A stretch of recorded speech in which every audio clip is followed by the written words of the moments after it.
Le journal Christophe Lamar. Bonjour Christophe. Bonjour Dimitri, bonjour à tous. Une autre vie commence pour les Autrichiens qui ne sont pas vaccinés. Une vie faite de restrictions et d'interdictions. Depuis ce matin et pour la première fois en Europe, 2 millions d'entre eux vont devoir rester chez eux. Une tolérance leur est accordée pour aller travailler ou faire leurs courses, mais la main sur le cœur, le gouvernement autrichien jure qu'il n'avait pas le choix face à la reprise épidémique. 13 000 nouveaux cas quotidiens en moyenne. Jean-Sébastien Soldaini. Le chancelier autrichien est poussé à agir devant une vaccination à la traîne. Seulement 64% de la population a reçu les 2 doses.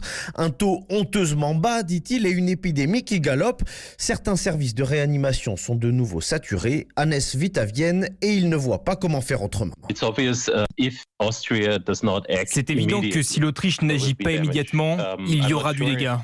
Je ne sais pas si cette mesure est appropriée, car je comprends que ce sera difficile pour certains de se priver de faire du sport, d'aller au concert ou au théâtre.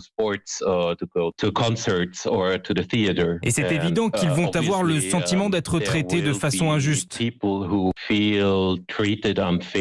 Les Autrichiens non vaccinés pourront sortir uniquement pour faire le trajet jusqu'à leur travail ou pour acheter des biens essentiels. Et pour les encourager à se faire vacciner, le chancelier le rappelle, le retour de ces restrictions, c'est exactement ce dont nous avons souffert tout au long de l'année 2020. Jean-Sébastien Soldaini. Une bonne partie de l'Union européenne est concernée par ce rebond épidémique, pas seulement l'Autriche. 10 pays au total. Les Pays-Bas reconfinent partiellement pour 3 semaines. Fermeture à 20h pour les bars, les restaurants et les supermarchés. En Allemagne, le gouvernement va faire voter en urgence une loi favorisant le recours au télétravail. Mesure qui n'est pas d'actualité chez nous, précise la ministre du Travail. Un rappel d'ailleurs, si vous emmenez vos enfants à l'école, le masque est de nouveau obligatoire ce matin dans toutes les écoles primaires de France. Et le ton pourrait encore monter d'un cran aujourd'hui entre l'Europe et la Biélorussie. Bruxelles prépare une série de nouvelles sanctions. Elle devrait être adoptée dans la journée à l'issue d'une réunion des ministres des Affaires étrangères des 27. Le chef de la diplomatie, Joseph Borrell, n'exclut pas d'ailleurs un élargissement des sanctions à tous ceux qui participent au trafic de migrants. Sur le terrain, c'est-à-dire à la frontière entre la Pologne et la Biélorussie, la situation demeure chaotique. Varsovie annonce l'arrestation de plusieurs dizaines de migrants qui étaient parvenus à franchir la frontière. La situation humanitaire a beau être catastrophique sur place, cela ne dissuade pas les candidats au départ. C'est le cas de ce Syrien réfugié en Turquie. Il est prêt à tout pour rejoindre l'Europe. Zoé Pallier a pu échanger avec lui. Saïd a fui Damas et la guerre. Il y a 4 ans, il s'est réfugié à Istanbul, devenu ces derniers mois lieu de transit pour des milliers de migrants désireux de rejoindre Minsk. Je sais ce qu'il se passe à la frontière entre la Pologne et la Biélorussie. J'ai vu les images à la télévision. Mais malgré cela, je veux y aller. Je veux rejoindre les gens en Biélorussie pour espérer ensuite passer en Europe par les bois. Je fais tout ce chemin car ça ne peut pas être pire qu'ici. Ici, je manque des choses essentielles pour construire une vie. Pas de travail, pas de maison en Turquie. Saïd a donc répondu à une annonce sur Facebook. Des intermédiaires promettent un visa et un billet d'avion pour la Biélorussie, parfois pour près de $5 000. Je ne peux pas acheter de visa. Je vais emprunter auprès de personnes de ma famille pour avoir assez d'argent. Mais depuis vendredi, Syriens, Irakiens et Yéménites n'ont plus le droit d'embarquer pour Minsk depuis la Turquie. Saïd doit donc allonger son périple, passer par un autre aéroport en Égypte ou au Liban. Zoé Pallier. Les Européens qui vont sans doute devoir gérer ce qui n'est pas encore une crise, mais représente tout de même une menace. La Russie a repris ses mouvements de troupes à la frontière avec l'Ukraine. Les États-Unis en avaient la certitude, les Français en sont également convaincus. Le ministre des Affaires étrangères Jean-Yves Le Drian et son homologue américain Anthony Blinken ont partagé leurs informations sur la question. Même conclusion, l'activité militaire des Russes dans la région est inquiétante. Ils mettent en garde Moscou contre toute tentative d'invasion de l'Ukraine. Il est 7h05 sur Europe 1. Peut-être l'avez-vous constaté en faisant vos courses si vous êtes attentif au prix. Certains aliments voient leurs tarifs pris d'un accès de fièvre. Les cours du blé, du café et des céréales, pour ne citer que ces 3 matières premières, sont en forte hausse. Même chose pour l'emballage, qu'il soit en carton ou en plastique. Ça se retrouve dans le prix final payé par le consommateur. Et ce n'est qu'un début, expliquait récemment Michel-Édouard Leclerc, patron des magasins du même nom. Et c'est bien là le problème, Maud Descamps, ce n'est que le début. En effet, si on prend par exemple le prix des pâtes, certaines marques, particulièrement les marques distributeurs, affichent une hausse de 10% par rapport à avant l'été.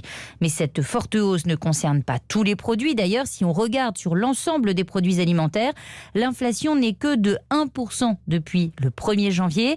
Mais pour le spécialiste de la grande distribution, Olivier Dauvert, il faut s'attendre à d'autres augmentations d'ici la fin de l'année. Il faut s'attendre à une augmentation du panier, tout simplement parce que dès lors que vous avez avez des matières premières aussi importantes que des céréales, que du café par exemple, pour ce qui est du contenu, et des matières premières aussi importantes que le carton ou le plastique pour ce qui est du contenant, c'est impossible de passer à travers les gouttes. Bien évidemment que nous paierons plus cher nos produits alimentaires en grande distribution. Autre facteur qui pourrait venir impacter les prix, les négociations commerciales entre les producteurs, les industriels et les distributeurs.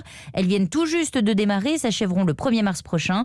Mais au ministère de l'Agriculture, on indique surveiller de près la situation pour limiter la flambée des prix. Maud Descamps du service économie d'Europe 1. À la page justice, ouverture ce lundi du procès en appel de François Fillon. L'ancien Premier ministre et son épouse sont poursuivis pour des soupçons d'emploi fictif. Emploi dont aurait bénéficié Pénélope Fillon, l'épouse de François Fillon. L'affaire avait brisé l'élan du Premier ministre, donné grand favori de l'élection présidentielle 2017.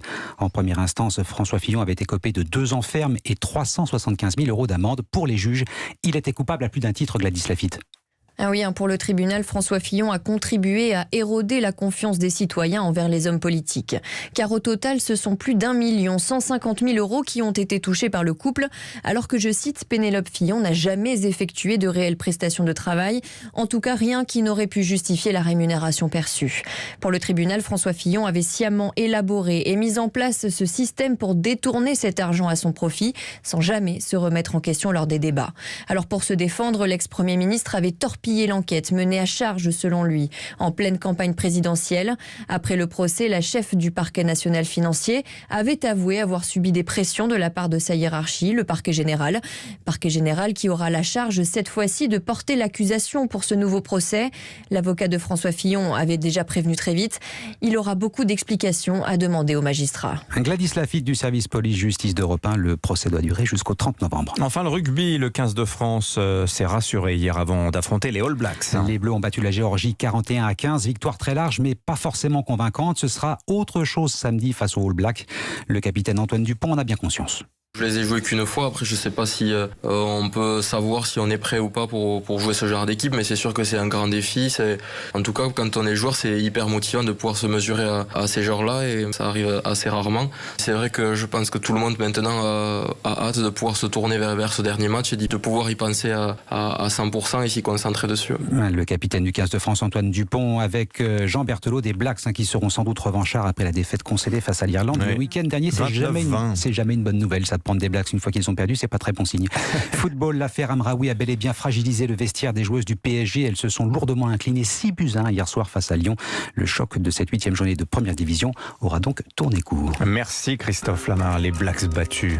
Comme quoi ils sont prenables, c'est aussi comme ça qu'on peut voir les choses. Une fois tous les combien Écoutez, peut-être ça sera pour cette fois-là. Merci Christophe Lamar.